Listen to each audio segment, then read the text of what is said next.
Hello friends, અનએકેડમીમાં પણ હું ભણાવું છું અને ત્યાં પણ તમે મને ફોલો કરી શકો છો. ત્યાંથી કંઈક અલગ રીતે આપણે નવી રીતે ભણીએ છીએ અને ત્યાંના વિડીયો છે આપ સર્ચ અનએકેડમીનું એપ ડાઉનલોડ કરીને મેળવી શકો છો. તો ચોક્કસ ત્યાં પણ જોડાજો, જેની લિંક ડિસ્ક્રિપ્શન. જ્ઞાનઝલક ઓનલાઈન સ્ટડી ચેનલમાં ફરીથી આપનું સ્વાગત છે મિત્રો. આપણે અત્યાર સુધીમાં ઘણી બધી પરીક્ષા સંદર્ભે ટેસ્ટ છે બનાવી ચૂક્યા છીએ અને લાઈવ ટેસ્ટ એ આપણો સતત અને અવિરત આપણે સ્પર્ધાત્મક પરીક્ષાના વાતાવરણમાં ઊભા રાખવા માટેનો એક પ્રયાસ છે, જેમાં પણ આપ દરરોજ 10 વાગે જોડાઈ શકો છો. અને અત્યારે વાત કરી રહ્યા છીએ આપણે તલાટી અને બિન સચિવાલય પ્રેક્ટિસ ટેસ્ટ. મિત્રો, અહીંયા આપણે 25 પ્રશ્ન જોવાના છે. ટેસ્ટ નંબર 1 છે, કેમ કે આજથી જ આપણે આ ટેસ્ટનો પ્રારંભ કરવા માટે જઈ રહ્યા છીએ અને આ ટેસ્ટ આપણે સમયાંતરે છે લેવામાં આવશે, જેના ચોક્કસ આપ લાભ લેજો અને છેલ્લે આપને કેટલા માર્ક આવ્યા એ પણ જણાવવાનું ન ભૂલતા. તો મિત્રો, પહેલો પ્રશ્ન છે આપની સમક્ષ: પાછા ફરતા મોસમી પવનોની ઋતુને શું કહેવાય છે? તો મિત્રો, જવાબ અહીંયા ઓપ્શન આપની નજર સમક્ષ છે: September October, August September, October November કે નવેમ્બર ડિસેમ્બર. તો અહીંયા જવાબ આપ કમેન્ટ કરી દેજો. જવાબ આવશે બી, ઓક્ટોબર નવેમ્બર. બીજો પ્રશ્ન છે મિત્રો: રૂઢિપ્રયોગનો અર્થ આપો. ભાજગંડ ચાલવી, નિરાધાર બની જવું, રડમસ થઈ જવું, ભાવાવેશમાં બોલી ન શકવું, મનોમંથન અનુભવવું. મિત્રો, અહીંયા જવાબ આવશે ડી ઓપ્શન, મનોમંથન અનુભવવું. દીપ નિર્વાણ કોની કૃતિ છે? દર્શન, સુંદરમ, દર્શક કે સ્નેહરશ્મિ. તો મિત્રો, અહીંયા જવાબ આવશે દીપ નિર્વાણ છે મિત્રો દર્શકની કૃતિ છે. હવે દર્શક કોનું ઉપનામ છે મિત્રો, કમેન્ટની અંદર ચોક્કસ જણાવી દો. આપણે જ્યારે ટેસ્ટ પૂરી થશે ત્યારે ચોક્કસ આપને આ પ્રશ્નનો ઉત્તર આપી દઈશું. નીચેનામાંથી કઈ કૃતિ નિરંજન ભગતની નથી? છંદોલય, કિન્નરી, પૂર્ણવિરામ કે અલ્પવિરામ. તો મિત્રો, અહીંયા જવાબ આવશે પૂર્ણવિરામ. એ કૃતિ છે નિરંજન ભગતની નથી. આધુનિક માનવીની સંવેદનાને ગુજરાતી કવિતામાં પ્રગટ કરતો નિરંજન ભગતનો કયો કાવ્ય સંગ્રહ છે? લક્ષદ્વીપ, પારાદ્વીપ, પ્રવાલદ્વીપ કે ઠંડે કલેજે. તો મિત્રો, અહીંયા જવાબ આવશે સી ઓપ્શન, પ્રવાલદ્વીપ. ત્યાર પછી મિત્રો, આપણો દૂજે શબ્દનો અર્થ આપો. પાછળ, ટપકે, રેતી કે કાદો. તો મિત્રો, અહીંયા જવાબ આવશે દૂજે શબ્દ છે એનો અર્થ થાય છે ટપકે. ત્યાર પછીનો પ્રશ્ન જોઈએ આપણા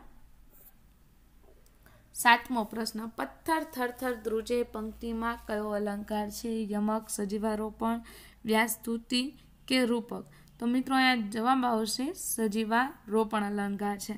આપ જાણો છો કે કોઈ નિર્જીવ પદાર્થ હોય અને જ્યારે કોઈ સજીવ પદાર્થ સાથે સરખામણી કરવામાં આવે ત્યારે આ પ્રકારનું વર્તન છે જોવા મળતું હોય છે. હવે ધ્રુજારી છે કેવું છે? મનુષ્યલક્ષી લક્ષણ છે. જ્યારે પથ્થર છે તો નિર્જીવ પદાર્થ છે. તો અહીંયા પથ્થર થરથર ધ્રુજે એવી જે વાત કરવામાં આવેલી છે મિત્રો, તેના કારણે અહીંયા સજીવારોપણ અલંકાર બનેલો છે. મારી નાની મોટી નિર્બળતાઓ જોઈ હું હતાશ નહીં બનું.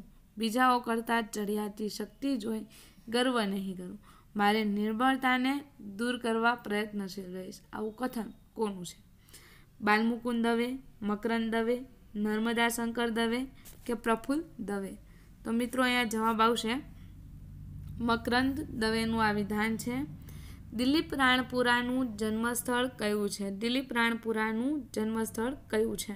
ધોળકા, ધોળા, ધંધુકા કે ધોલેરા. તો મિત્રો, અહીંયા જવાબ આવશે ધોળા. ધરતીનું સમાનાર્થી નથી. પૃથ્વી, ધરણી, ધરાળ કે ઈલા. તો મિત્રો, ધરતીનું સમાનાર્થી છે એ કયું બનશે? અહીંયા દિલીપ રાણપુરામાં આવશે મિત્રો જવાબ સી આવશે, ધંધુકા. અને ધરતીનું સમાનાર્થી ધરાળ નથી. બાકીના 3 વર્ડ છે ધરતી માટે લાગુ પાડી શકાય છે. શબ્દ સમજૂતીની કઈ જોડ અયોગ્ય છે? દળદર, હળદર, ફળસ, ફલક, દાખલો, વાટકો, આપેલ તમામ. તો મિત્રો, અહીંયા જવાબ આવશે આપેલ તમામ. ત્યાર પછી રૂઢિપ્રયોગનો અર્થ સ્પષ્ટ કરો.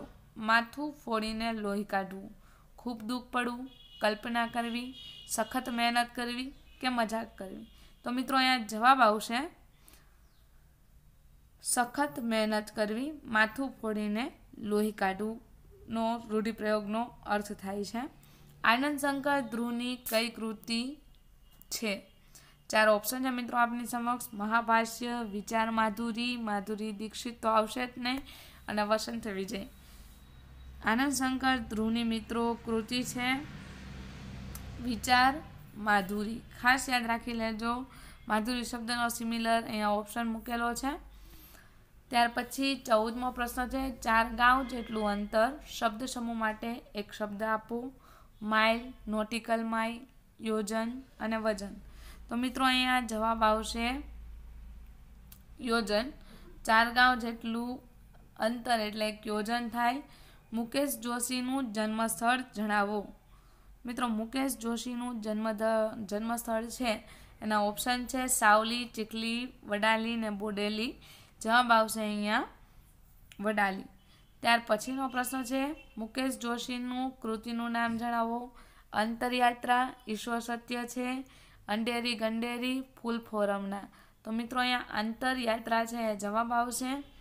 બસ એટલી જ સમજ મને પરવરદિગાર દે કાવ્ય કંડિકા કોની છે? મીન પ્યાસી, મરીચ, અમૃત ઘાયલ કે બેફામ.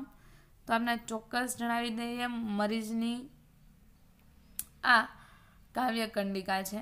ડૉક્ટર હરિવલ્લભ ભાયાણીની કૃતિ નીચેનામાંથી કઈ છે? પ્રથા, કમળના તંતુ, ભદ્રા કે અર્ચન. તો મિત્રો અહીંયા જવાબ આવશે, આપનો જવાબ આપે કમેન્ટ કરી જ દીધો હશે. મિત્રો અહીંયા કમળના તંતુ જવાબ આવશે. ત્યાર પછીનો પ્રશ્ન છે, બિરંજ એટલે શું? ખેસ, છોડા, પેણી કે ગળિયો ભાત. તો મિત્રો છોડા શબ્દ છે એને બિરંજ તરીકે, બિરંજ એટલે શું? તો કે ખેસ, છોડા, પેણી કે ગળિયો ભાત. તો મિત્રો અહીંયા જવાબ આવશે ગળિયો ભાત ને બિરંજ કહેવામાં આવે છે. ત્યાર પછીનો પ્રશ્ન આપણે જોઈએ હવે. ચતુરંગિણી શબ્દનો અર્થ આપો. ચતુરંગિણી શબ્દનો અર્થ આપો. 4 રંગવાળી, 4 અંગવાળી, 4 મુખવાળી કે 4 નખવાળી. તો ચતુરાંગિણી છે મિત્રો એનો અર્થ થાય છે બી ઓપ્શન આવશે જવાબમાં 4 અંગવાળી. આંબુ તળપદા શબ્દનું શિષ્ટ રૂપ આપો. વાળંદ, ટેકો, પહોંચવું કે રાજ્યો. તો મિત્રો અહીંયા જવાબ આવશે આંબુ શબ્દનો અર્થ થશે પહોંચવું. મો લાતું શબ્દનો અર્થ આપો. તળાવ, મોલ, મહેલો કે મોકળાશ. તો અહીંયા મો લાતું શબ્દનો અર્થ થાય મોલ.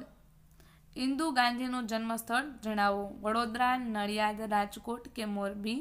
તો ઇન્દુલાલ ગાંધીનું જન્મસ્થળ મિત્રો આવશે મોરબી.